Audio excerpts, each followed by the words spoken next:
Ya, Mbak. Halo, Selamat malam. selamat malam. Selamat malam. Baik, saya Pak Karolin, Pak. Ya, Mbak Semoga Bapak Caroline. sehat ya. Apa kabar? Kabar baik, Pak. Bapak apa kabar, Pak? Ya, Alhamdulillah. Tetap harus Sehat, Pak? semangat. Ya, harus semangat terus. Baik, tapi kayaknya Bapak agak keletihan nih, Pak. Ya, kurang tidur aja. Oke, baik-baik. Kenapa Pak kurang tidur? Ini sampai larut malam melayani informasi-informasi yang banyak yang mengkonfirmasi ya, Pak ya? Ya, yang pasti informasi real time. Selain saya mengikuti pemberitaan di televisi, di media sosial juga, saya juga memantau tim gugus tugas penanggulangan COVID Kota Pontianak karena saya ketuanya, baik itu Kepala Dinas Kesehatan, Kapolresta, Kodim, Satpol PP maupun jajaran Rumah Sakit Kota Pontianak. Baik, Pak Wali, sebelumnya saya mengucapkan banyak terima kasih dan mohon maaf ini mau mencuri waktu Bapak di tengah-tengah kesibukan Ya, Bapak.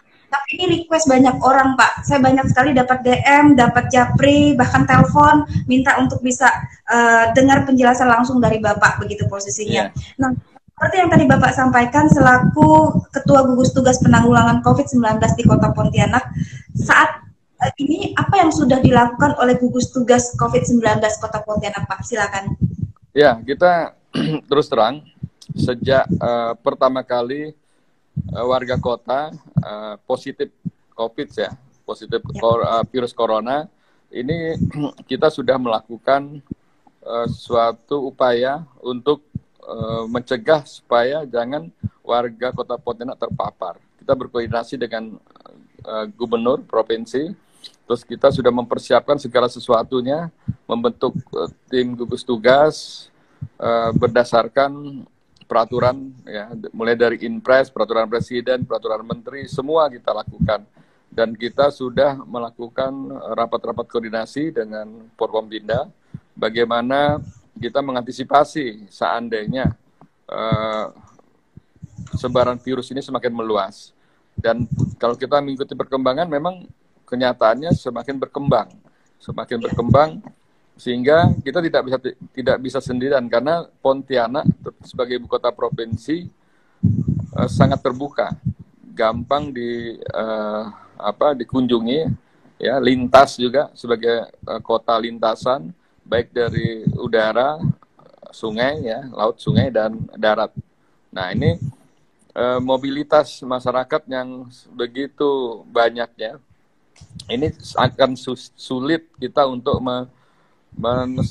men-tracking dan menelusuri dari mana asal-usul warga kita yang terpapar.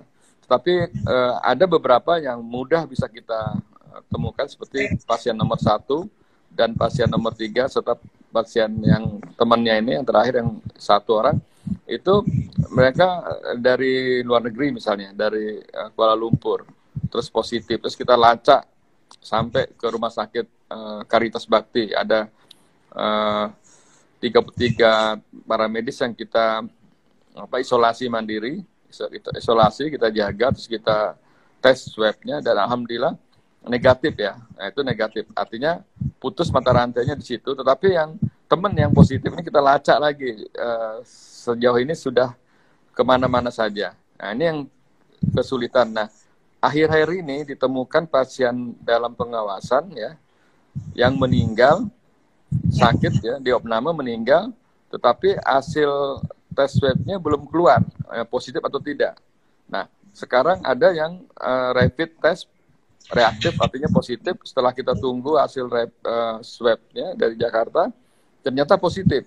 Nah, menurut keluarga, orang tua ini tidak keluar-keluar gitu, tapi pernah ke rumah sakit misalnya, ke rumah sakit Yarsi misalnya. Nah, ini kita sekarang malam ini sedang juga melakukan rapid test acak nih, kepada anak-anak muda yang nongkrong-nongkrong nih diacak. Kita coba, kita mau mengetahui kira-kira bisa aja penularnya dari anaknya, karena kan gini, yang paling susah ini corona ini apabila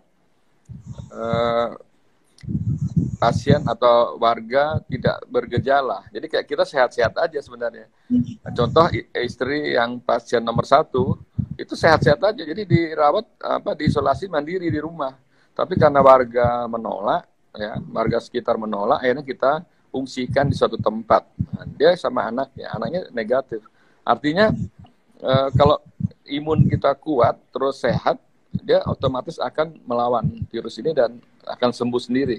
Jadi tidak perlu dirawat di rumah sakit. Yang dirawat di rumah sakitnya adalah yang sudah bergejala, sakit, misalnya sesak napas, misalnya, dan sudah agak payah, itu pasti dirawat di rumah sakit. Oke, baik. Itu, Mbak. Baik Bapak, ini untuk penjelasan sampai dengan hari ini. Berarti sampai dengan hari ini kita punya ada 3 yang terkonfirmasi COVID-19, betul Pak? Untuk di Kota Pontianak. Betul. Baik. Nah, yang kemarin berapa hari yang lalu ini ada konfirmasi dari Dinas Kesehatan Kota Pontianak. Ada 5 orang dalam status PDP ini meninggal dalam hari yang sama. Nah, apakah dari 5 pasien yang meninggal ini sudah ada informasi hasil dari swab test mereka, Pak? Ya, Kepala Dinas Kesehatan ini selalu berkoordinasi dengan Kepala Dinas Kesehatan Provinsi dan rumah sakit yang ada di Kota Pontianak. Kalau yang meninggal kemarin itu ada yang tinggal di Kuburaya, juga ada yang di Kota Pontianak, sehingga sistem sistem pemulasannya, pemakamannya harus mengikuti protokol kesehatan ya, yang pakai baju robot, dibungkus plastik dan seterusnya, termasuk ke pemakamannya. Nah, ini kan hasil swab-nya belum keluar ya dari Jakarta, tetapi hasil rapidnya positif. Nah, dari 5 itu, Pak? Nah, itu ada 3 yang positif, 2 yang negatif.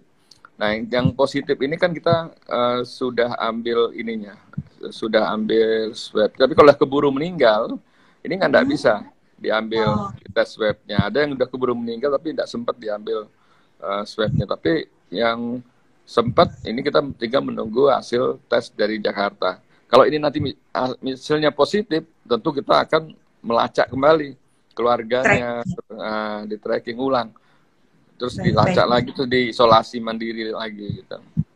Baik, Bapak, apa kendala utama kesusahan ketika men-tracking ini, Pak? Mungkin publik harus tahu sehingga mau berada di rumah saja, mengurangi aktivitas di luar rumah, Pak. Apa kendalanya dalam proses tracking ini? Jadi begini, penularan virus ini kan sebagaimana kita ketahui melalui manusia, jadi antara manusia, karena bersinggungan, ketemu gitu. Baik, dia kan lewat droplet, jadi dengan jarak yang sangat dekat, atau bersentuhan dengan benda yang sudah terkontaminasi oleh virus. Nah, di sini pemerintah selalu menghimbau kepada kita semua untuk berada di rumah. Ini dalam rangka memutus mata rantai. Kalau tidak penting sekali, jangan keluar. Kalaupun keluar, harus menggunakan masker, terus selalu cuci tangan, dan selanjutnya sampai batas waktu 14 hari misalnya kalau itu isolasi. Nah, tetapi di sini kita sendiri tidak tahunya kalau ada yang sakit ya, terus dia open lama, setelah dicek misalnya positif. Nah, ini yang jadi kendala kita adalah tidak keterbukaan dan tidak jujurnya kita terhadap diri kita sendiri.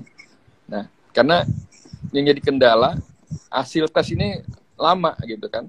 Kita kirim hari itu yang nomor 1 kirim tanggal 10, baru dari tanggal 21 baru tanggal 29 hasilnya keluar. Jadi artinya memerlukan waktu yang sangat lama. Nah, dalam waktu yang tidak jelas ini yang menyebabkan mungkin longgar gitu kan. Kita merasa sehat, tidak merasa sakit, tidak merasa terkena virus corona, padahal kita sudah carrier pembawa dan mungkin nularin kemana-mana. Ini yang jadi masalah. Makanya sekarang sistem di kita menggunakan rapid test. Rapid test ini adalah bentuk awal permulaan, pertanda kalau itu positif, terus dilanjutkan dengan pengambilan swabnya untuk dikirim ke Jakarta.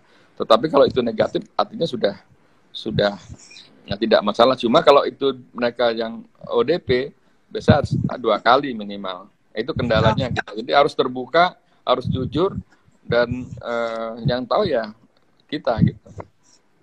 Pak, ini kan kalau yang saya dapat banyak konfirmasi begitu Pak. Kenapa ada yang tidak jujur, ada yang menyembunyikan riwayat perjalanan mereka? Ini karena sudah mulai ada stigmatisasi Pak di Kota Pontianak terhadap baik itu jangankan PDP, ODP saja begitu. Sudah mulai ada yang mengucilkan. Bahkan kemarin saya dapat informasi nih, padahal ini trackingnya masih jauh begitu posisinya, keluarganya udah mulai dimusuhi sama kiri kanan kayak gitu. Nah, sampai nggak informasi itu ke pihak gugus tugas Pak? Terus bagaimana tindakannya? Iya, kita pernah kejadian yang pasien yang ibu ya, ibu N ini yang dari luar kota sakit meninggal, terus sempat viral. Ya betul, sempat viral. Hasil tesnya positif. Nah, itu kan kita isolasi mandiri. Setelah itu kita tes rapid. Itu ada keluarganya yang ditolak, bahkan tidak boleh tinggal di situ yang di luar kota ya, sampai mereka trauma. Nah, masalahnya sekarang orang Pontianak kita, warga kota ini, juga kita terus selalu mengedukasi bahwa mereka yang terpapar, bisa jadi juga kita nanti yang terpapar. Ini bukan musuh atau bukan hal yang harus kita usir, kita stigma negatif misalnya, atau menjadi aib. Ini harus kita bantu. Pertama mentalnya, kedua rasa kesetiakawanan sosial kita harus kita tingkatkan, bukan harus kita usir, kita stigma negatif ya. Ini yang kita maksudkan. Ini kita harus memberikan kepada masyarakat, sehingga jelas masyarakat kalau misalnya merasa takut mau dites swab, nanti kalau positif ya diusir atau diasingkan misalnya seperti itu. Sebenarnya tidak. Memang kita satu-satu jalan kita harus membuat diri kita tidak menyebarkan ke orang lain dengan memakai masker misalnya. Terus kita membatasi diri, mengisolasi dengan disiplin di rumah. Itu kan seperti itu. Apalagi Departemen Kesehatan sudah menetapkan Kota Pontianak sebagai transmisi lokal. Sementara kalau misalnya pendatang nih, baru datang dari Jakarta atau sekarang bukan dari luar negeri aja, dari Jakarta pun, dari Surabaya pun, mereka harus diisolasi di bandara, mengisi surat kesehatan dan harus mengisolasi selama 14 hari bahkan lebih. Karena masa inkubasinya sekarang sudah panjang. Di kabar mulai hari ini ya, tanggal 13 mulai hari ini. Iya. Oke. Baik, ya, artinya Pak. Sudah harus mengisolasi. Nah, masalahnya lagi, Mbak. Ya. Mereka yang datang ini merasa sehat-sehat aja, misalnya. Nah, contoh anak saya datang dari Jogja nih kan, yang kuliah, ini saya isolasi di rumah. Terus saya pun enggak mau terlampau dekat gitu, sampai benar-benar memastikan anak saya benar-benar negatif, dan kita tes rapid dan alhamdulillah negatif ya Mbak. Nanti kita akan tes lagi. Jadi seperti itu. Baik Bapak, nanti saya akan konfirmasi soal tes rapid. Tapi sebelumnya Pak, ini sudah ada yang nanya, apa tanggapan Pak Wali Kota terhadap isu ODP yang diisukan kabur dari rumah sakit, yang kemudian beredar video konfirmasi dari yang bersangkutan? Ya, kalau masalah itu, karena ini ranahnya Rumah Sakit Sudarso kan, ini kan pasien yang datang ke Rumah Sakit Sudarso. Kalau lihat dari testimoninya, mereka tidak ditangani dengan cepat, atau kesannya dibiarin lah gitu, sehingga dia merasa bosan. Sebenarnya dia tidak lari, mungkin dia bosan, mendingan aku pulang gitu kan, keluar aja cari makan, lapar gitu misalnya. Nah, cuman informasi yang saya tangkap dari testimoni anak ini, dia begitu dipanggil datang lagi. Nah, cuma kan akhirnya karena ini sekarang sensitivitas masyarakat lagi benar-benar sensitif, tinggi, sehingga begitu ada informasi-informasi begini jadi viral dan kesannya menakutkan, macam ada orang ODP lari dan sebagainya. Nah, kalau saya lihat ini sebagai pembelajaran lah ya, pembelajaran bagi siapa Pak? Pembelajaran bagi rumah sakit rujukan atau seperti apa? Ya, saya rasa semuanya. Rumah sakit juga harus bisa memberikan pelayanan. Kalau memang ini harus jelas, sehingga sebenarnya SOP-nya sudah ada. Ini kan kadang bisa jadi ketakutan juga. Coba kalau misalnya Mbak datang ke puskesmas, terus memeriksakan diri, saya sakit, saya sesak napas, pasti orang petugas puskesmas udah ketakutan kan, dok sana aja misalnya. Sekarang batuk aja Pak Presiden, sekarang orang sudah paranoid. Iya, paranoid, betul. Ya itu makanya. Jadi ini yang menyebabkan kita semuanya tidak nyaman ini. Baik, baik. Pak Wali, saya mau mengkonfirmasi, ini kan anggaran yang dialokasikan untuk COVID-19 ini lumayan besar nih Pak, 46, sekian miliar begitu ya. Nah, kita ingin tahu alokasinya untuk apa saja, meskipun kita tidak lihat alokasi itu untuk dampak COVID-19 yang non kesehatan Pak. Nah, ini bagaimana penjelasan dari Bapak? Silakan. Ya, jadi gini. Pada saat wabah corona ini muncul kan di bulan Februari, Maret meledaknya, Maret April di kita ini. Nah, sehingga kita memang tidak menyangka ada musibah seperti ini, sehingga pemerintah pusat meminta kita untuk merealokasi dan merefocusing anggaran. Nah, kita langsung mengambil langkah. Saya juga sudah memprediksi, sehingga langkah yang pertama adalah kita harus mempercepat pelayanan terhadap pasien yang sudah kita prediksi dengan cara kita membeli peralatan seperti ventilator untuk merawat. Karena kita di Rumah Sakit Kota juga kita siapkan ruang isolasi, ada 12 bed.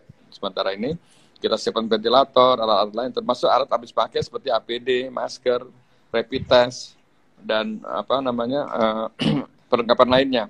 Nah, ini kita anggarkan dari usulan permintaan Dinas Kesehatan dan rumah sakit, termasuk biaya operasionalnya, ya, seperti itu. Yang kedua, kita untuk operasional lainnya, seperti misalnya kita melibatkan Satpol PP lebih giat, Kapolresta, dan Dipsus setiap hari kan mereka operasional, patroli dan lain sebagainya. Yang ketiga yang tidak kalah penting, yang paling besar adalah untuk perlindungan sosial. Perlindungan sosial ini social safety net adalah untuk menjaga supaya warga Kota Pontianak yang terdampak, sudah kan sekarang ada yang miskin kategorinya sangat miskin, dan miskin kita jadikan satu. Tapi ada juga yang rentan ini yang tadi menjadi miskin, menjadi kehilangan pekerjaan, menjadi tidak ada penghasilan. Nah, ini yang kita bantu. Tahap pertama kita membantu sembako. Ya, itu cukup besar anggaran kita. Jadi sembako kita target sampai 3 bulan. Sembako dan nanti ada tahap 2, tahap 3. Baik Pak Wali, saya potong. Pembagian sembako akan dilakukan selama 3 bulan. Nah, bagaimana sasarannya supaya tepat orangnya? Kalau ini mekanisme pembagiannya seperti apa? By name, by address, atau seperti apa? Supaya, karena banyak sekali ini pertanyaan yang masuk ke saya via WhatsApp untuk mempertanyakan hal itu, bagaimana kriteria siapa yang bisa mendapatkan bantuan sembako seperti itu Pak. Silakan Pak Wali. Ya, pertama yang kita pakai adalah data DTKS, data terpadu kesejahteraan sosial. Ini yang ada di kota ini ada 29.000 KK, Mbak, yang sudah terdata di Dinas Sosial dan Kementerian Sosial dan sudah di-SK-kan oleh Wali Kota. Tapi kan sekarang bertambah nih dengan banyaknya warga atau KK yang kehilangan pekerjaan, yang terdampak terutama, Pak. Jadi ini juga kita data. Nah, kita sudah mulai lakukan pada minggu kemarin, hari Senin. Kita sudah mulai bagikan di 6 kecamatan, 29 kelurahan. Tentu ini bertahap karena kita terbatas tenaga. Kita sudah tambah lagi tenaga. Terus kita yang mereka daftar, yang menyampaikan, termasuk juru parkir, pedagang kaki lima, terus penjual kantin sekolah, ini juga kita masukkan. Nah, insya Allah mudah-mudahan ini semua bisa kita bantu, Mbak. Selain yang kita tahu masyarakat juga. Pak Wali, mohon maaf saya potong lagi Pak Wali. Barusan lagi ada yang tanya, siapa yang bisa dapat bantuan? Mungkin bisa dijelaskan singkat Bapak, mungkin per poin siapa-siapa yang bisa mendapat, bagaimana proses mekanisme untuk pendaftarannya, kemana untuk bisa mendapatkan bantuan tersebut, Pak. Silakan. Mudah dengan disampaikan fotokopi KK dan KTP-nya, terus minta surat keterangan dari RT setempat, sudah disampaikan ke RT, RT akan menyampaikan ke kelurahan, terus kita akan rekap dan kita akan langsung salurkan bantuannya. Ini masalahnya memang kan tidak ngambil di tempat, karena kan kita harus menjaga physical distancing, jadi nanti akan diantar. Oke, baik. Berarti dia diantar langsung ke rumah jemput bola lah istilahnya ya Pak ya, Iya, antar bola iya, ya. iya. Baik, baik. Pak Wali, ini ada pertanyaan dari teman-teman Cipayung, dari HMI, GMNI, PMKRI, PMII, dan GMKI, GMKI Pak. Iya. Uh, tapi ini seperti pernyataan sih, mereka minta respon saja. Seperti ini ininya, sejatinya kegotong royongan adalah jati diri bangsa di tengah-tengah pandemi COVID-19. Pemerintah mestinya inklusif terhadap semua unsur kelembagaan, baik ormas ataupun kepemudaan. Di satu sisi ini mengapresiasi pemerintah khusus Pemkot Pontianak dalam kerja kemanusiaan mengatasi COVID-19. Nah, cuma begitu di pidato Pak Presiden ini sudah sangat jelas melibatkan semua unsur dari akar rumput bahkan sampai tingkat kepala desa. Nah, bagaimana dengan Kota Pontianak? Pemkot belum mendapatkan arti dari gotong royong dari Pemkot itu sendiri. Belum ada dirasakan membuka ruang sinergi dan kolaborasi atas pandemi COVID-19. Ini yang dirasakan oleh teman-teman yang tergabung di kelompok Cipayung, HMI, GMNI, PMKRI, PMII, dan GMKI, Pak. Silakan. Terima kasih kelompok Cipayung ya, teman-teman, rekan-rekan, adik-adik yang saya banggakan. Jadi begini, kita sebenarnya sangat membuka diri, Mbak. Cuman karena sekarang ini memang situasinya boleh di kitanya bukan panik sekali, enggak, tapi kita memang lagi sedang fokus 24 jam, sehingga kita berharap teman-teman Cipayung misalnya juga harus menyampaikan programnya ke kita. Yang baru kemarin masuk tuh adalah GMNI kalau tidak salah. Nah, kita juga ada distribusi beras untuk mereka. Maksud kita bukan apa, biar terpadu. Terpadu tuh misalnya apa? Misalnya mau relawan, misalnya kayak kita kemarin melakukan penyemprotan di serentak. Itu kita ngelibatkan unsur pemuda dan relawan. Nah, sekarang ini kita tidak bisa menunggu undangan. Tapi yang kita harapkan adalah siapapun silahkan, silahkan harus proaktif gitu. Karena kalau ngadepin kita juga sekarang lagi fokus, nggak habis-habis nih per real time nih. Sebentar ini. Jadi kadang-kadang nggak fokus. Kalau kita harus ngundang lagi rapat, wah ini bisa lama. Dan nanti insya Allah kalau misalnya ada kelompok Cipayung ada proposal, bahkan mau bantuin, silakan nanti kita akan salurkan. Saya akan koordinasikan, kan ada tim gugus tugas, ada bagian-bagiannya yang berkaitan dengan komunikasi, informasi maupun kerjasama nanti.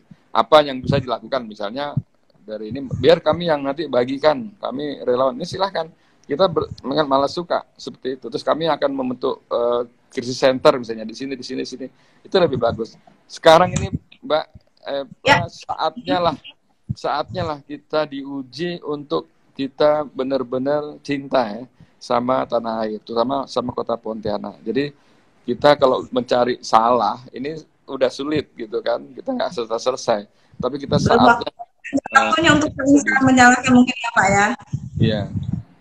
Oke, baik. Pak Wali, ini juga banyak sekali request dari yang nonton, pemirsa saya yang juga di medsos saya untuk tanya sama Pak Wali.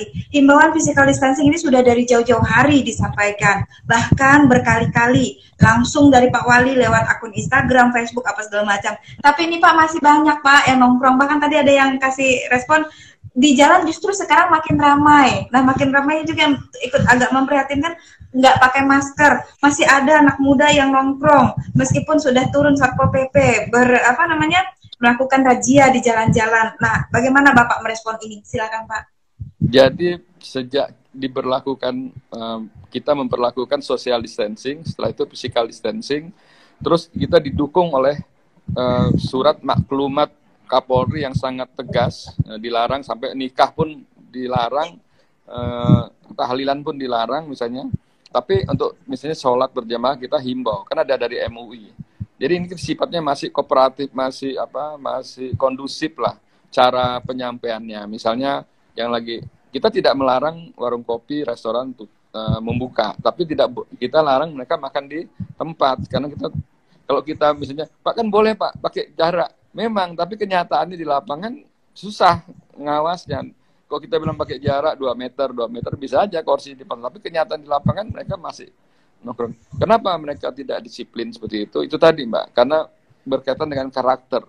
seperti Italia, Amerika, karakter kita masyarakat. Apakah kita harus bawa rotan misalnya, main kumpul kayak di Irani? Kan tidak. Mendatangkan misi India seperti di Makassar ya Pak ya? Iya.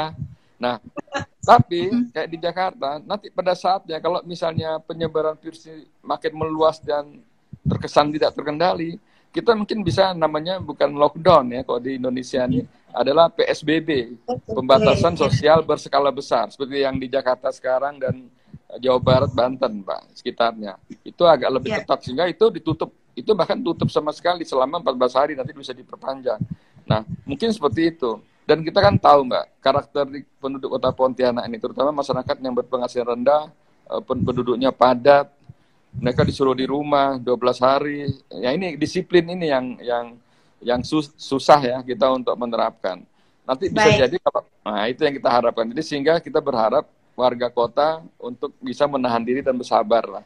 Bersabar di rumah, kalau tidak penting jangan keluar. Baik, ini banyak warga kota. Ini ada yang nanya Pak, jadi sampai kapan Pak harus nahan diri di dalam rumah? Ini ada yang nanya nih Pak barusan nih. Iya, betul. Saya juga sebenarnya bertanya, seperti sekolah. Tadinya sampai tanggal 13 masuk, terus kita perpanjang sampai 2 Mei, ya Pak ya. Mudah-mudahan di awal Mei ini tingkat sebarannya menurun.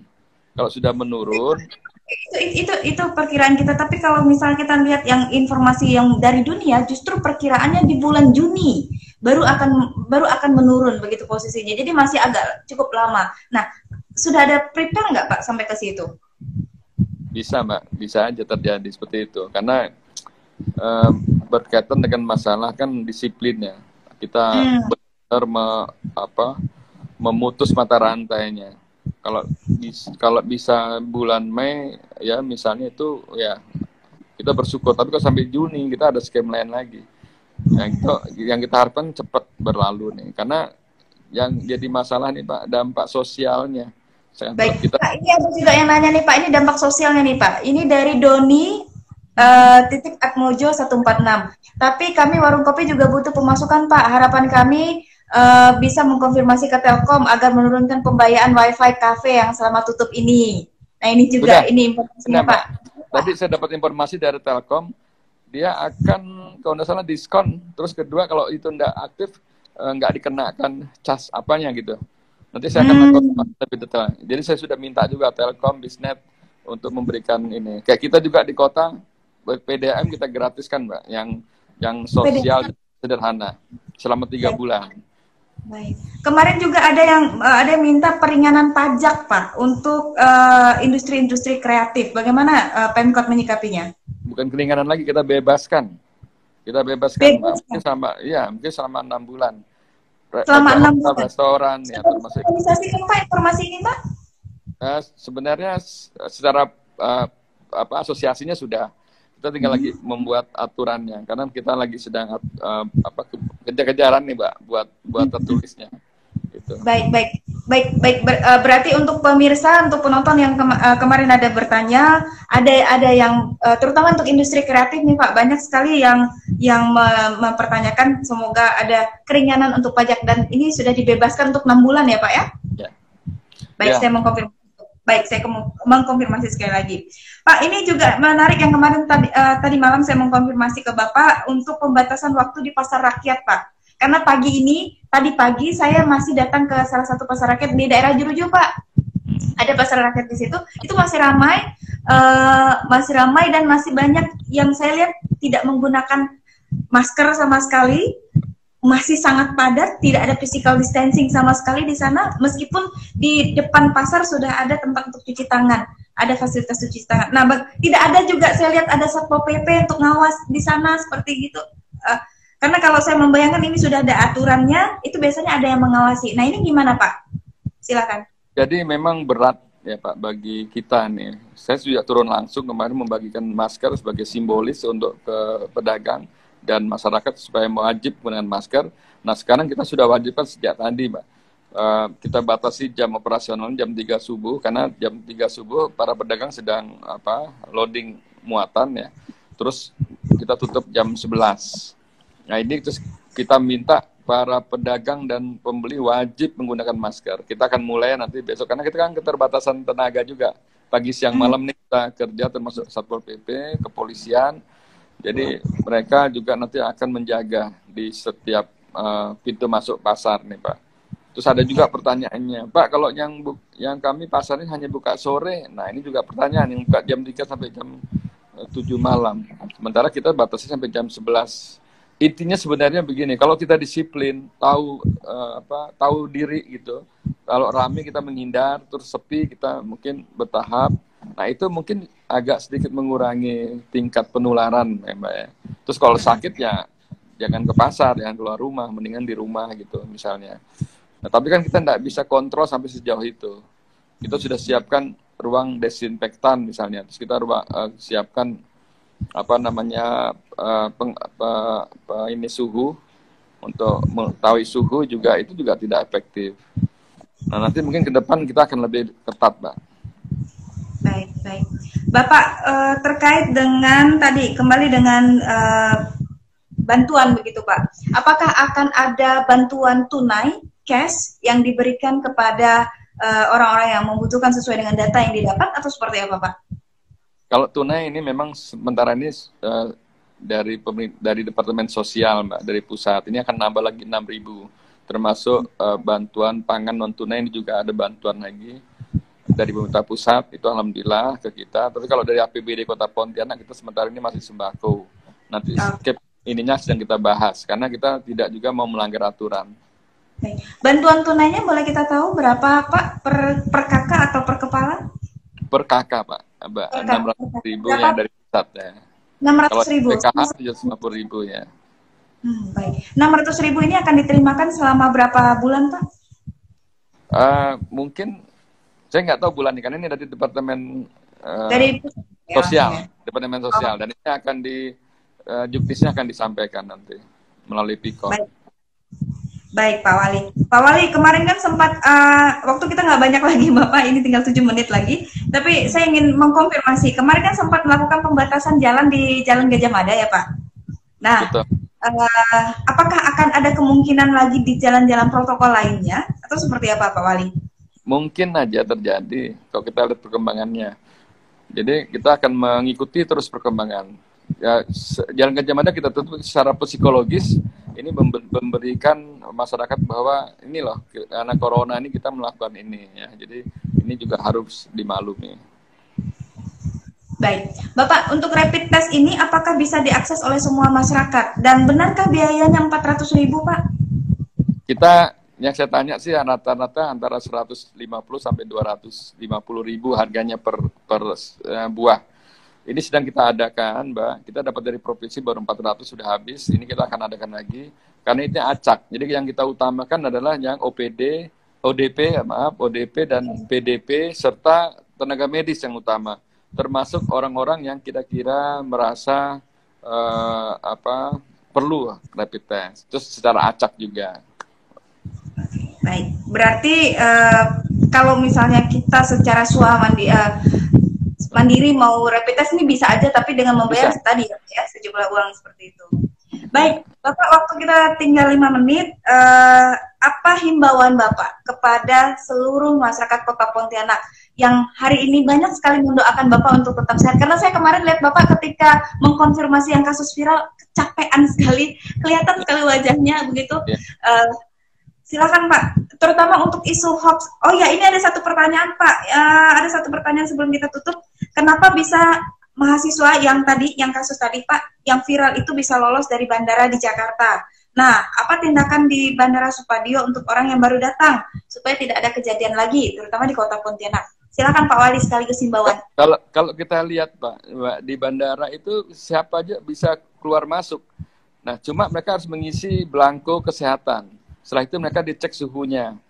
Ya Pak ya, cek suhunya kalau panas di atas 37,5 itu mereka dikasih di ruang tunggu, diisolasi dulu, terus dicek lagi sampai benar-benar turun. Kalau enggak turun mungkin diperiksa seterusnya.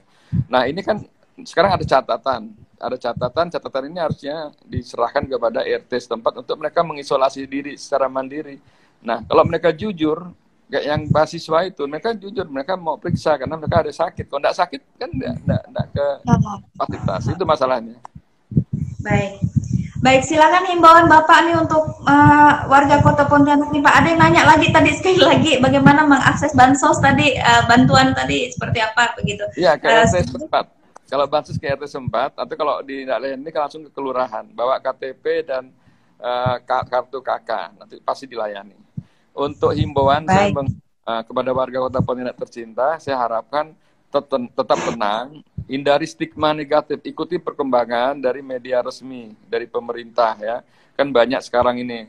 Terus kedua, menjaga jarak, terus selalu mencuci tangan, itu tetap harus disiplin, menjaga jarak ini. Kalau merasa sakit, itu langsung ada gejala tidak nyaman, misalnya serak, napas, sesak, dan langsung ke fasilitas kesehatan. Dan makan yang bergizi, olahraga, pikiran juga harus happy ya, tidak stres, itu meningkatkan imun. Mudah-mudahan kita semua terhindar dari virus corona. Baik, terima kasih Bapak. Banyak sekali yang nanya sampai kapan warung bisa tutup, sekolah sampai kapan tutup. Ini kita mohon nanti sesegera mungkin ada informasi yang detail dari pemerintah Kota Pontianak ya Pak. Iya, nanti kita sampaikan.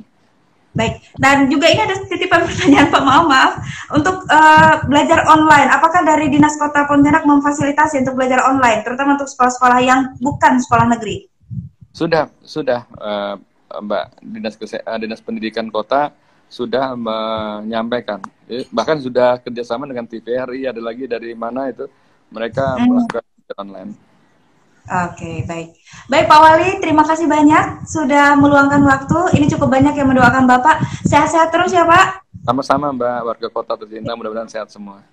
Baik, tetap untuk bisa dikonfirmasi oleh teman-teman jurnalis seperti kami ini ya Pak ya. Ya.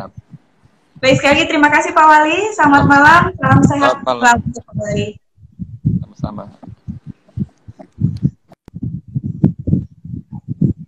Baik teman-teman, demikian live saya online Mik Karolin bersama Wali Kota Pontianak Bapak Insinyur Haji Edi Rusdi Kamtono. Untuk yang masih menyaksikan acara ini, tadi Pak Wali mengatakan untuk bisa mengakses sembako atau bantuan itu, Anda tinggal datang ke RT, bawa KK dan bawa surat pernyataan atau rekomendasi dari RT setempat. Kemudian nanti dari RT yang